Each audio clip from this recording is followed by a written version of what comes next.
ever seen how they portray teachers, especially in Indian movies? Seen how they portray them as caricatures, buffoons, people you can laugh at.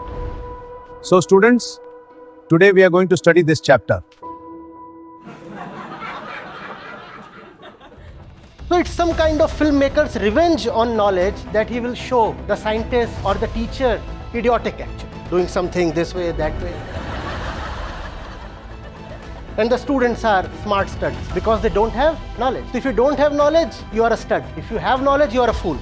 That kind of depiction you have become a victim of. Go to an Einstein and hear him playing the piano. Is he a dry man?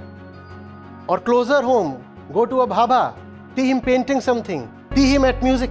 Is that really dry? So you are thinking that the life of fact, of knowing, of discovery is a dry life. No, it is not dry life. Hello sir, I am Saket. I am doing masters in CS now. So basically my question was that we generally exaggerate and romanticize many things. Like love in Bollywood, it is shown as something which is beyond human understanding, etc., etc. But in real life, if you see, hormones also play a great role in that, and probability also plays a great role in that. So when you see things in a very rational way, things seem very dry and very random. Things don't seem to have a point. So how to deal with this? How can I deal with this without believing something which is like deceiving? And yeah. The problem is that belief and dreams and delusions are juicy, but reality is dry. Is reality dry actually? I think so. I mean, everything seems so random. How does randomness translate into dryness? Well, I mean, the thing is, if you believe in, let's say, God or something, so you feel that, right, I have some purpose, I am in this world because of some reason. So if you just question that, there's a chance that you are in this world because of some accident. Maybe there's no point of creation. That's a possibility.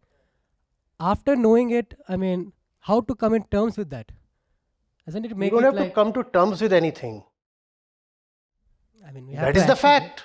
That is the fact. Yes, all of us are here randomly. That's true. I mean, there is no need to come to terms with it. It's not a traumatic event. It is the fundamental reality. But how does that make things dry? I'm interested in that. Well, the thing is, we always think that there is some purpose, some greater purpose, X, Y, Z. Yeah, the And- purpose is to rid yourself of delusions. In fact, tell me, if God made you, how does that supply you with a purpose? Well, we know that, okay, somebody made us, so even if after we die, we'll go to him. So there's some certainty there. You can imagine 4 or 5 other more juicier stories. How will that give you a purpose? Life will keep telling you that all your stories are nonsensical. Life has a way of bringing you back to reality. No? I can keep imagining, ahead of me is a flower bed, ahead of me is a flower bed, ahead of me, and then pop! The bleeding nose will tell me that I was just being stupid. So there is no point living in fantasies. Facts have to be seen and respected. But again, that dry thing, I want to just understand, you see. Something happens. How is that happening really dry? What is this dryness? How do we define this dryness? Well, like if you believe in the Bollywood version or very romantic form of like love, it just feels, I mean, it sort of feels very amazing. So when you say that, no, this is... No, it doesn't feel amazing. It feels amazing only when you are unconscious. When you are conscious, it feels nauseating. How do you feel today looking at the 80s and 90s mainstream Hindi flicks? I'm talking of the romantic ones. How do you feel today? Cringe. Because as a generation, you are actually much more conscious today. You look at them and you say, what shit is this? Especially when the girls would look at those flicks. They would be angered by the portrayal of women. But if you have someone who is still in the 80s, 90s mindset, he might still go gooey looking at those, great romance. Great romance. It's not that those stories, those pictures, those movies, ideas or imaginations, they are inherently juicy. They are made juicy by your unconscious mind. The more unconscious you are, the more these things will attract you. And the more liberated you are, the more open you are, the more you will say, no, there's nothing in it. Keep it away. Today you use scenes, parts from those movies as comic material, as memes, don't you? Don't you? In their times, those things were being taken very seriously. Oh, this is real romance. What kind of romance? It's not that certain things are inherently appealing to the mind. It's just that depending on the level of the mind, it is one thing that appeals versus the other thing that appeals. When you are drunk, one thing will appeal to you. You might feel like throwing the same thing away once you are sober. So don't be so drunk. Reality is very juicy. Don't worry. There is nothing more fascinating than the truth. Go ask that to those who have dedicated their lives to the service of truth. Exploration, discoveries. How dare we say that they had dry lives? Go to an Einstein and hear him playing the piano. Is he a dry man? Or closer home, go to a Bhabha. See him painting something. See him at music. Is that really dry? It's a very, very dangerous notion if you say, all the fun, all the pinkiness, all the tenderness lies in stupid kind of notions. And everything that is conscious, elevated, sublime is dry. It's very dangerous, and you are becoming a victim of the propaganda of the juice sellers. Ever seen how they portray teachers, especially in Indian movies? Seen how they portray them as caricatures, buffoons, people you can laugh at. Can you think of a few such characters? Because teachers are associated with knowledge. And if you have knowledge, then you will lampoon that movie. Please understand the conspiracy. Teachers are associated with knowledge. But that movie can gather 500 crores only when you do not have knowledge. So knowledge is dangerous to the commercial success of that movie. If people become knowledgeable, that movie will flop.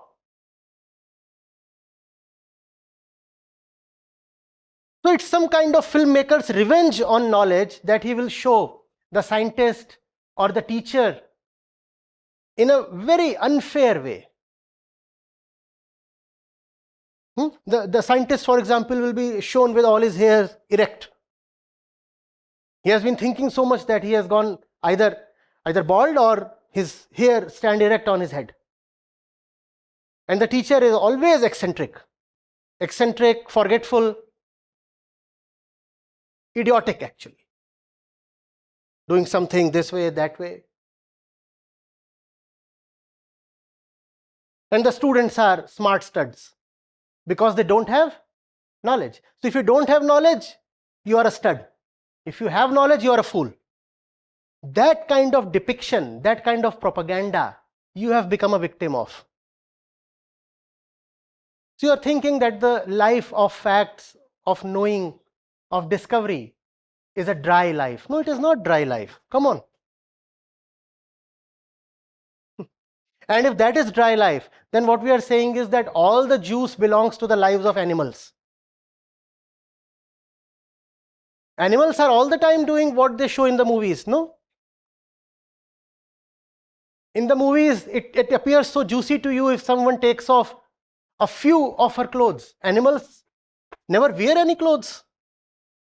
Constant juice. Unending. In movies, you find it juicy if someone doesn't have to study. Animals never have to study. It's a juicy life. So basically, you are asking for an animalistic life in the name of juice. You are saying there should be no intelligence, only emotions, and that is juice.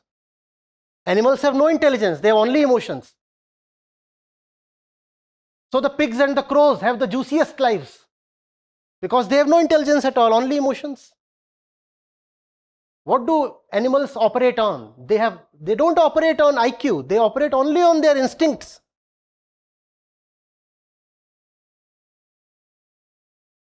You want that kind of life?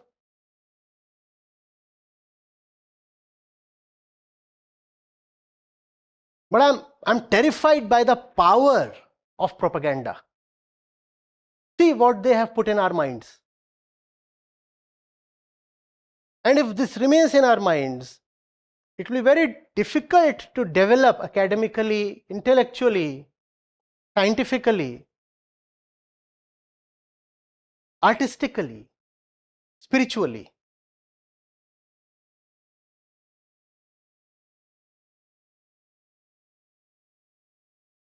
Facts are fun, but we have been told stupidity is fun. No, intelligence is great fun. Intelligence is great fun. But when you want to have fun, you deliberately act stupid, don't you? And the fellow who cannot act stupid will be taken as fun hater. Why? Because he cannot act stupid. So even those who are actually not having any fun, if they want to have social acceptance,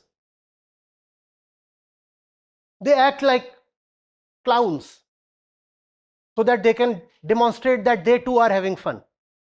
Have you seen how it happens in your parties? 80% of the crowd isn't drunk at all. Still they are behaving as if they are drunk. Because if they show that they are neither drunk nor do they enjoy being drunk, they will be ostracized. You will say, oh my God, he's a dry fellow. He's a dry fellow. I start narrating stupid jokes to you. Would that be juicy? Huh? In response to your question, I gave you some kind of an idiotic reply and said, ha, ha, ha. You'd find that juicy? What is this terrible definition of juice? Let me take you back to the classics, the Upanishads. They say, raso vaisa. When they refer to the truth, they say, the truth is juice itself. All the juice lies in the truth. Juice does not lie in stupidity or in falseness or in delusions. Juice lies in truth. I'm all for fun. Avoid cheap fun. Pay the maximum price and then you will know what fun or pleasure are. Exert yourself to the maximum. If you can run for 5 kilometers, run for 8 kilometers. And then when you will sit down, you will say, good fun. Now that's fun. You could run only for 5 kilometers, you ran for 8. And then you say, yes, good fun. Drenched in sweat. Possibly even in a bit of blood. You say, good fun. Now that's fun. fun that you have paid the price for.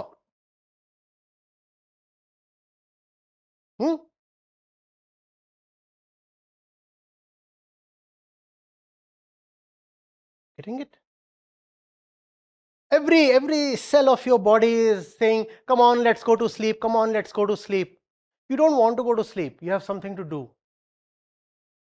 Something, anything. You want to complete a book, you have an assignment, you have an exam, or you just want to be awake. No reason at all. And then after long hours, you find the twilight breaking, and suddenly some birds are chirping. And then, with your body breaking down, you say, good fun. Now, that's fun. Fun that you have paid for. Fun that is legitimate. Fun that you're not stealing. Fun that you own.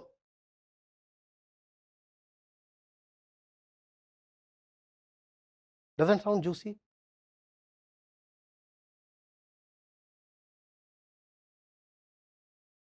I speak on behalf of all those who have been the jewels of humanity and yet have been terribly wronged by us.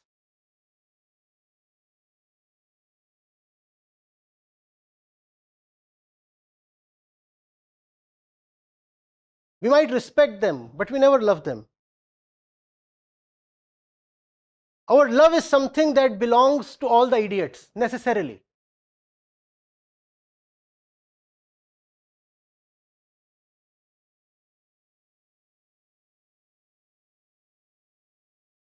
I love the scientist. I respect the scientist. I respect the scientist, but love the dog. What is this dichotomy between respect and love? Why can't you love the one you respect? And if you can't love the one you respect, what does that tell you about your love and your respect? Just download the Acharya Prashant app, and there you go to the community section, and you have live testimonials streaming in at the rate of 1 every 5 minutes. I'm seeing lives change in thousands, if not millions, every day in front of my own eyes. We are doing it. Right. We have actually done it. Join the community of more than 2 lakh participants on the Acharya Prashant app. Your first month is completely free. You'll get full access to Gita Mission. On the app, you will get regular live sessions, daily exclusive conversations with Acharya Prashant, access to the vibrant Gita community, wisdom exams, curated news, audiobooks, quotes, and much more. Search Acharya Prashant on Google Play Store or Apple App Store and download now.